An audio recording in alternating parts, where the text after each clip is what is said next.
တူစရာမရှိသောမြတ်တာအမေရဲ့နှွေးသောရင်ဝင်နေကိုတာပြတ်လာခွင့်ရခြင်းမီ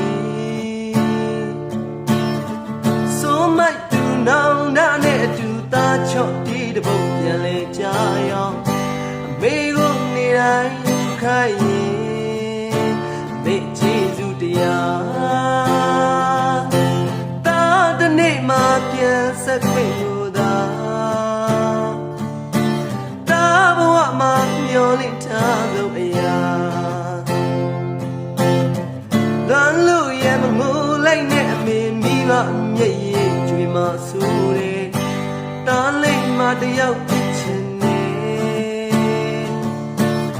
အမေရိတ်ကိုစွန့်သွားခဲ့သူတားလဲတနေ့မှပြောပါဘူးအမေ